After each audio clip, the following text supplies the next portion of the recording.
discuss the recent change in our school district's physical education program with the integration of model-based approach. The focus of today's broadcast will take a closer look at the cooperative learning model and how it is an effective approach for teachers to use in their classrooms. Good evening, everyone. My name is Megan, and I'm the head of the Physical Education Department at the Memorial University campus in St. John's, Newfoundland. I'm here today to talk to you about the future of physical education in school settings. For physical education to remain an important aspect of the school curriculum, there must be significant changes to the instructional methods used. Kirk David mentioned that the future of education depends on three different scenarios. Things will either remain the same, become extinct, or radical reform. He also suggested that in order to prevent extinction in physical education settings, we must make predominant changes to the pedagogical models used. This further led to the integration of 8 pedagogical models that formed the models-based approach of curricular reform, created by personnel with an interest in physical education. Next up, my colleague Brittany Cuff is going to explain the models-based approach. So I'm Brittany Cuff, and I've been working in the Physical Education Department at Memorial University alongside of Megan for 5 years.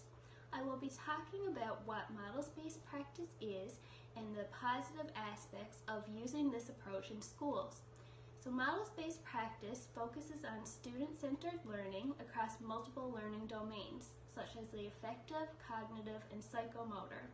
For this reason, the models-based approach has a positive influence on students because it not only improves their physical health, but their mental and emotional health as well. With this approach, students are more likely to engage in active lifestyles outside of the school setting.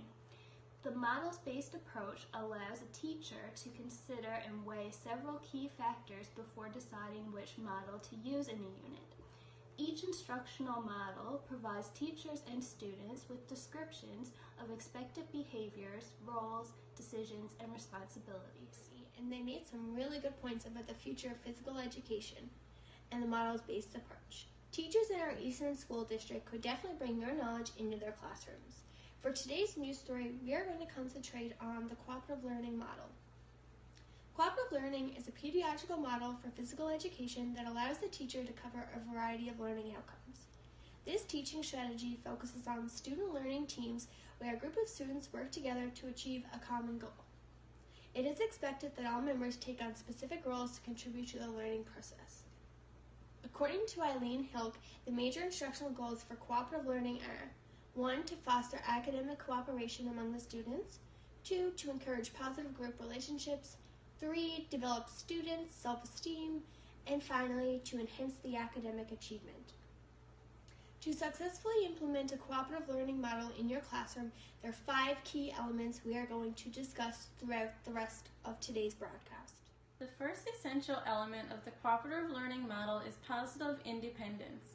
For these types of activities, the students have to rely on each other to complete the task, and one student cannot succeed on their own. Success can only be achieved by members of the group. An activity called balloon pop requires all students work together to keep the balloon in the air for as long as possible while holding hands. The second essential element of the cooperative learning model is face-to-face interaction. For these types of activities, the students talk to each other and come up with solutions for common problems.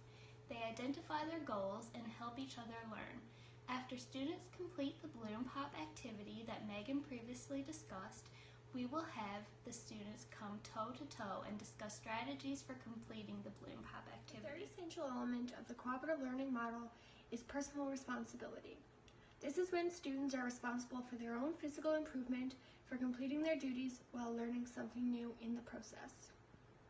If you take a look at these students in the following video, you will see them participating in an activity called treasure hunt. Students have the responsibility to retrieve beanbags from another team's landing and successfully return them to their own landing. This game teaches the students to perform specific personal duties to receive success. Interpersonal and small group skills is the fourth component of the cooperative learning model. The purpose of these activities is for students to develop behaviors that allow for comfortable and relaxed communication between group members. Group processing is the final component of the cooperative learning model. During group processing, there will be a guided discussion to reflect on the activities and any successes or failures they may have had. The students can also share ideas for future lessons. When students have completed the different activities, there will be a group discussion to reflect on all of the activities done in class. Like anything, cooperative learning has its advantages and disadvantages. Some advantages in allowing students to work together in the learning process is that it stimulates the way most people work outside of the school by sharing work. It also allows students to develop a greater understanding of themselves and others from their collaboration. A huge advantage is that it allows students to make choices that regulates their own pace of learning. Some of the disadvantages discussed in Metzler's instructional models for physical education include the idea that there is a danger of some students in specific groups becoming authority figures and overpowering the teacher. It also may cause students to limit their contributions to allow other students a chance to contribute in a greater way. By implementing cooperative games in the physical education program, students are able to work together to make decisions by collaborating with one another. Students build better relationships with their team members as they try different approaches to master the problems presented. Children will work better and accomplish more when they collaborate with one another rather than working individually. Therefore, cooperative learning activities will also enhance the child's social development. In the cooperative learning model, teachers maintain control of the task and placing students in their assigned groups. However, when the task begins, control will then switch to the students as they proceed. It is very important to create an inclusive environment in the classroom. Inclusion can be achieved in 3 ways. Firstly, team selection ensures that all teams will be devised. Secondly, all members make a contribution to the team's success.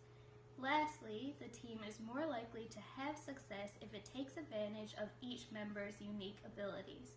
It is in the team's best interest to include all students with unique abilities. The cooperative learning model promotes inclusion because it is designed to include everyone in the team. Interactions between students are increased through cooperative learning. This is because they are engaged in activities with one another and work together as a group to achieve a common goal. Well, I hope you all learned something new about cooperative learning and how important it is to include in your physical education curriculum. That's all for this evening's news hour. Please be sure to clue in to tomorrow's broadcast as we'll have 2 special guests having a debate on how Donald Trump is trying to control a country when he can't even control his ear.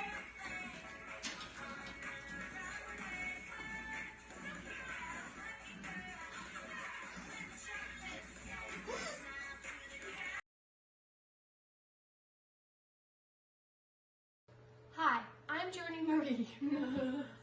Biggest match is our spouse. About what models-based practice focuses.